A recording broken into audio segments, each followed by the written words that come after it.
पूजन किया करते थे। क्या प्रतीक्षा करते हैं कि सभी ब्रजवासी मिलकर के आज के दिन मेरा पूजन किया करते थे। फिर आज क्या बात है, कोई मेरी पूजन करने क्यों नहीं आया? जय हो। कौन कह रहे हैं? इंद्र महाराज कह रहे हैं। और श्री राधे सभी भक्त मैया लोग बातें ना करें।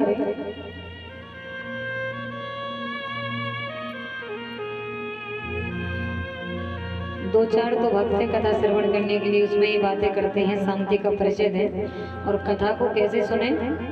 कैसे? ऐसे ना सुने कि गर्मी काटने के लिए आए हो, मुंह लटका कर बैठे हैं। थोड़ा प्रसन्न मन से कथा सुने तो हमें भी आनंद आएगा। दूसरी राधे डोकरियां बातें ना करें, जो बातें कर रही हैं मैया लोग बातें ना करें। श्री राधे बोलिए वाक्य भरी लाल की। बातें इतना कर रही थी और जयकारा कैसे लगा पता ही नहीं चला। तो क्या आज देवराज इंद्र श्री राधे प्रतीक्षा करते हैं कि आज के दिन सारे ब्रजवासी मिलकर के मेरा पूजन किया करते थे, तो आज ऐसी कौन सी बात हुई कि कोई मेरी पूजा करने नहीं आया? इस बात पर देवराज इंद्र ने देखा तो क्या पाया?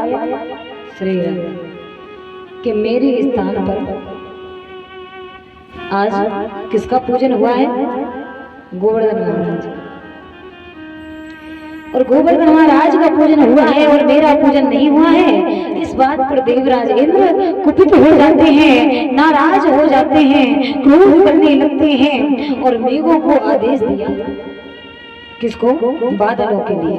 क्या कहा कि जाइए ब्रज में मूसलाधार बारिश की जाए,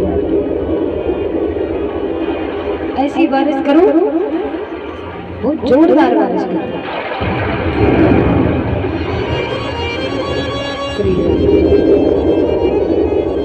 और ऐसा जब कहा तो बहुत जोरदार बारिश हुई, मूसलाधार बारिश हुई है ब्रज में महाराज। और इतनी जोर की बारिश हुई कि 2, 4, 5 मिनट में ही श्री सारे ब्रजवासी कहने लगे कि भैया लाला कन्हैया ये क्या हो रहा है? तू तो कह रहा था कि एक बार मेरे देवता की पूजन कर लो, हरिहर रह जाएगी, आनंद ही आनंद रह जाएगा, लेकिन ये क्या हो रहा है? अगर हे भैया लाला कन्हैया ऐसी बारिश अगर घंटे भर और हुई ना तो हमारा सब कुछ जल की धारा में समाप्त हो जाएगा, इस बारिश में समाप्त हो जाएगा।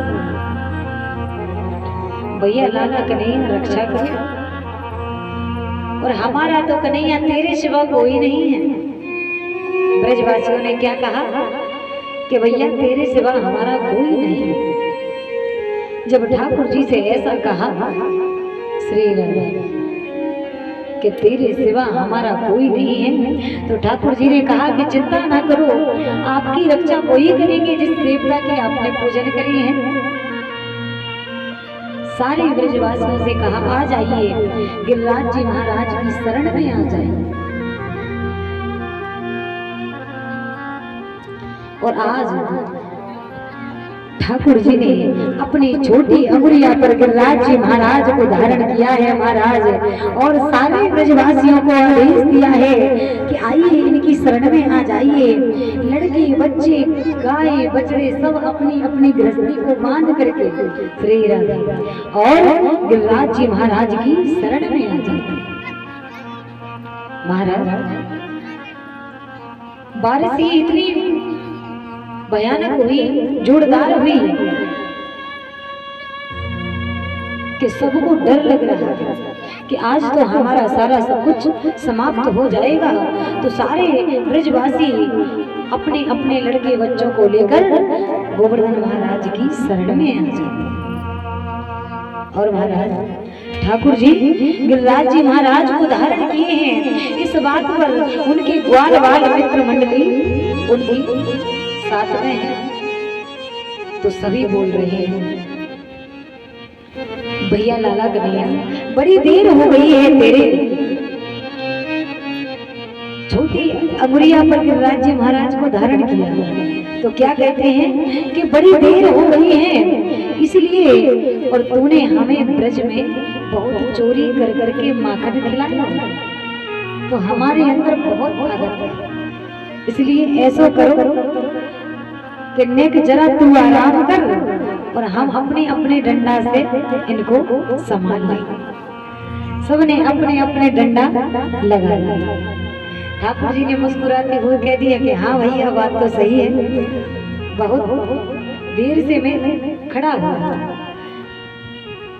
तो महाराज सबने अपने अपने डंडा लगाए और जैसे ही ठाकुर जी ने अपनी अंगुलियों को हटाया कि मानो गिरिराज महाराज गिरने को आए। श्री राधे श्री राधे। मानो गिरिराज जी महाराज गिरने को आए। ले भैया लाला कन्हैया ने दौड़िए दौड़िए दौड़िए। क्यों? फिर से ठाकुर जी ने अपनी अंगुलियों को लगाया। सभी देख रहे हैं कि भैया लाला कन्हैया तेरी अंगुली में का इतना बड़ा जादू है, इतने बड़े गिरिराज जी महाराज को उठा रखा है। और महाराज ठीक 7 दिवस तक बारिश हुई। कितने दिन तक?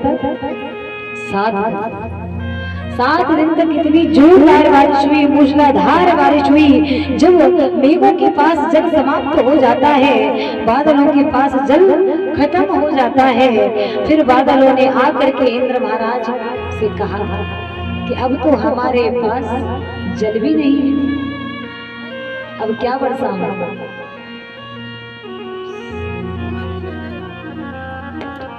जब ऐसा कहा और इधर महाराज देवराज इंद्र को अपनी बात समझ में आ जाती है। आज ठाकुर जी ने सभी ब्रजवासियों की रक्षा की। अब देवराज इंद्र ठाकुर जी से क्षमा याचना मांग रहे हैं कि प्रभु मुझे क्षमा कर दो। तो इस बात पर ठाकुर जी कह रहे हैं कि हे देवराज इंद्र, हमारी बात ध्यान से सुनो कि मैं जिस भी प्राणी पर, जिस भी मानव पर, जिस भी जीव पर मैं मेरी दया करना चाहता हूँ, मैं मेरी कृपा करना चाहता हूँ, मैं मेरा अनुग्रह करना चाहता हूँ, उस मनुष्य का सबसे पहले अभिमान तोड़ा जाता है। क्या कहा? अभिमान तोड़ा जाता। क्यों? क्योंकि जिस मानव के पास अभिमान है उस पर मेरी कृपा कभी बरस नहीं सकती। किया अभिमान तो फिर मान नहीं पाएगा और होगा वही प्यारे जो प्रभु राम जी को भाई। तो हे देवराज, सबसे पहले मैं उस जीव का अभिमान तोड़ा। श्री राम। और ठाकुर जी देवराज इंद्र को समझाने हुए हैं कि अगर जीव के लिए, मानव के लिए, मनुष्य के लिए, श्री राधे, जय हो, मेरी कृपा चाहिए तो अपने अंदर से अहंकार को समाप्त करना पड़ेगा, लोभ को खत्म करना पड़ेगा, मोह को खत्म करना पड़ेगा, क्रोध को खत्म करना पड़ेगा। ये 5 जो लुटेरे हैं ना, लूटने वाले, वो हमें बर्बाद करते हैं। जय हो।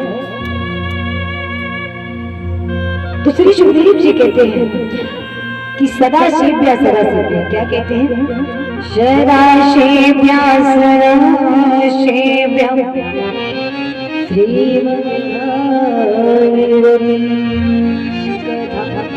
सदा सदा श्रवण करने के लायक है भगवान की ये मंगलमय कथा, कल्याणकारी कथा। क्यों? जब हम भगवान की कथा को श्रवण करते हैं जब ही हमारे हृदय से अभिमान छूटता है, लोभ छूटता है, क्रोध छूटता है, काम छूटता है और लालच छूटता है। जय हो जय। और बताइए अभिमान किस बात का करना चाहिए? भगवान की कथा क्या लिखा है देखिए, समझिए कि सदा सेव्य श्रीमद् भागवत कथा। भगवान की कथा क्यों श्रवण करना चाहिए? क्योंकि भगवान की कथा में ज्ञान होता है, वैराग्य होता है, भक्ति होती है। जो मानव के अंदर ज्ञान आएगा ना, कैसा ज्ञान आएगा? कैसा कि जो आया है वो जाएगा, चाहे कोई भी हो। इस संसार जगत में ये मृत्यु लोग है। यहाँ पर जिसका प्राकट्य हुआ है, जिसका जन्म हुआ है, कोई भी हो, जड़ चेतन कुछ भी हो, लेकिन उसका समाप्त होना भी जरूरी है। तो ये ज्ञान जब हमारे अंदर आएगा तो फिर हमें अभिमान नहीं होगा। अभिमान वही करता है जिसका ऐसा विचार होता है, कैसा विचार होता है कि इस वस्तु पर मेरा ही आधिपत्य है, अधिकार है, मैं यहीं पर रहूंगा, मेरा कभी अंत नहीं आएगा। ऐसे मानव के अंदर अभिमान हुआ करता है, घमंड हुआ करता है। जिस जीव के लिए, जिस मनुष्य के लिए, जिस मानव के लिए इस बात का ज्ञान होता है। किस बात का? कि जो आया है वो जाएगा, ना जा रहा फकीर, वो कभी अभिमान नहीं करता। क्यों? हम और आप क्या है? क्या है? श्री हम मिट्टी के पुतले हैं। हम कैसे चल रहे हैं? श्री जय हो। जिस प्रकार से गाड़ी हुआ करती है और गाड़ी में अगर डीजल पेट्रोल ना हो तो गाड़ी को चला सकते हो? बोला करो, चला सकते हो? मोबाइल सभी जानते हैं, अगर मोबाइल में बैटरी ना हो तो चलेगा? उसी प्रकार से अगर हरि हमारे अंदर नहीं होंगे, चेतन अगर हमारे अंदर नहीं होगा तो हम भी चल नहीं पाएंगे। क्योंकि जितना भी खेल है सब सांसों का है। तो अभिमान ना करिए। किसी को पद का अभिमान है, किसी को धन का अभिमान है, किसी को कुटुंब परिवार का अभिमान है और किसी को अपनी सुंदरता का अभिमान है। और लेकिन कुछ भी यहाँ पर रुकने वाला नहीं है। ये बात कौन कह रहा है? कौन कह रहा है? गीता जी में उपदेश दे रहे हैं ठाकुर जी। क्या दे रहे हैं? तू क्यों रोता है? तेरा क्या गया? क्या लेकर आया था? तू खाली हाथ आया था और खाली हाथ जाएगा। जो लिया यहीं से लिया, जो लिया यहीं पर दिया। जो आज तेरा है कल किसी और का था, परसों किसी और का हो जाएगा। और परिवर्तन ही संसार का नियम है। जय तो फिर क्यों रो? क्योंकि जो भी कर रहे हैं सब काम कौन कर रहे हैं? कौन? देनिहारे कोई और है, जो भेजत है देने रे। और लोग भरम हम फल करें, तासे नीचे न। देने वाला तो कोई और है, करने वाला कोई और है, कराने वाला कोई और है, सुनने वाला भी कोई और है, सुनाने वाला भी कोई और है। अगर ऐसा भाव हो जाएगा तो अभिमान नहीं है। आपने देखा है अगर प्रभु की जरा सी नजर टेढ़ी हो जाए ना जरा तो अच्छा भला मनुष्य पागल हो जाता। क्या जरा सा एक स्क्रू प्रभु ने ढीला कर दिया ना तो हमारा जीवन समाप्त हो जाएगा।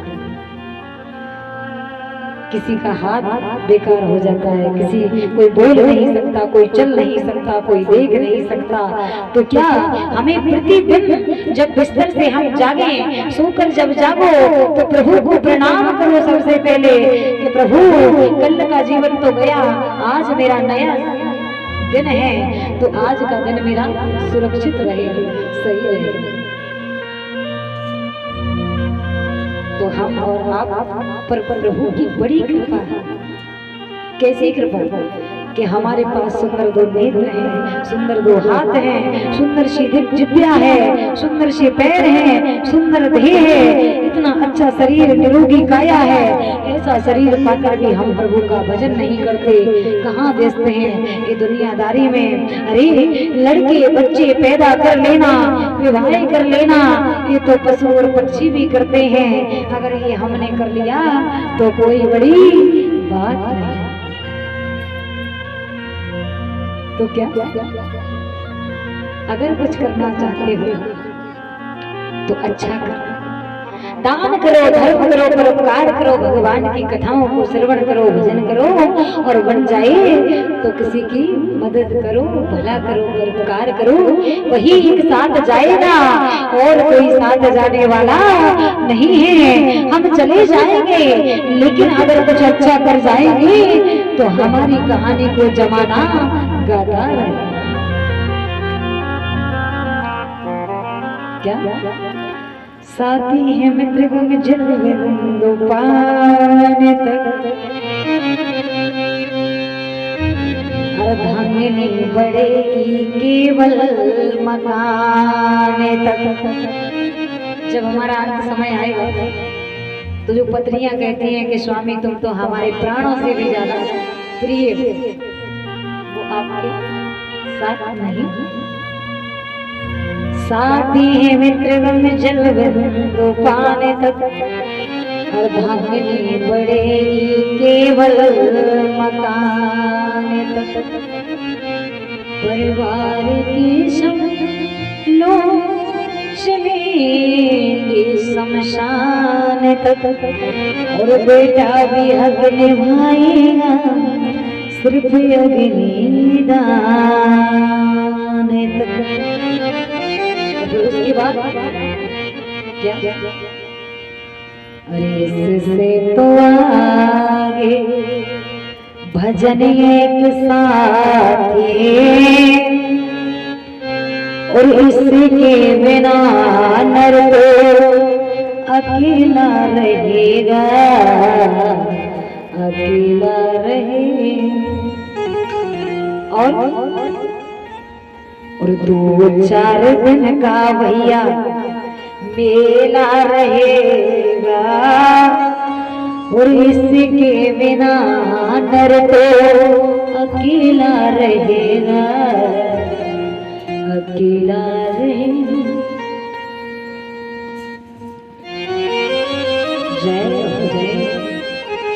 और फिर रात दिन एक ही चिंता, संसार की, घर की, परिवार की, दुनियादारी की। लेकिन हमारे संतों ने गाया है, वेदों ने लिखा हुआ है, आपने पढ़ा हुआ क्या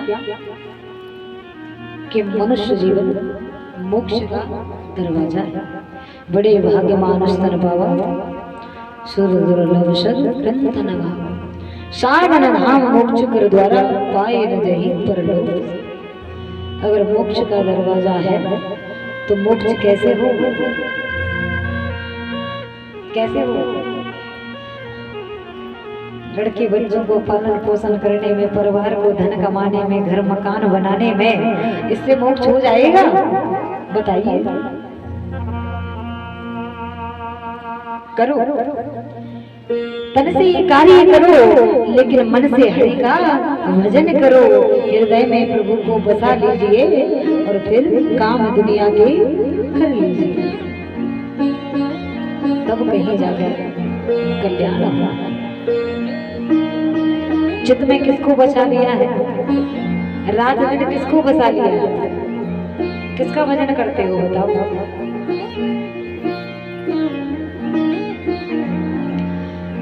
मैया लोग कह रही है, बोले हम तो भाई दद्दा को भजन कर रहे थे, बाई को, बाई घर में सबसे ज्यादा कलेश कर रही है।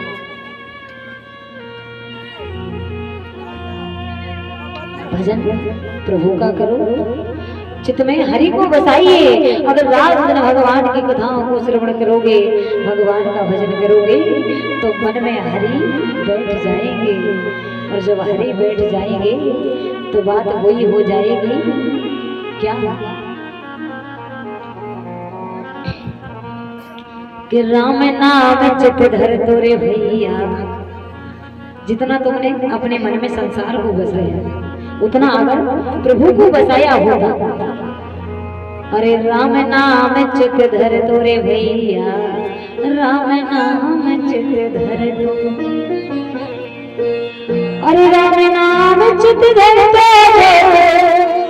तो तेरे विलोचन में सोधर तो, राम नाम चित धर तोरे भैया, राम नाम चित धर।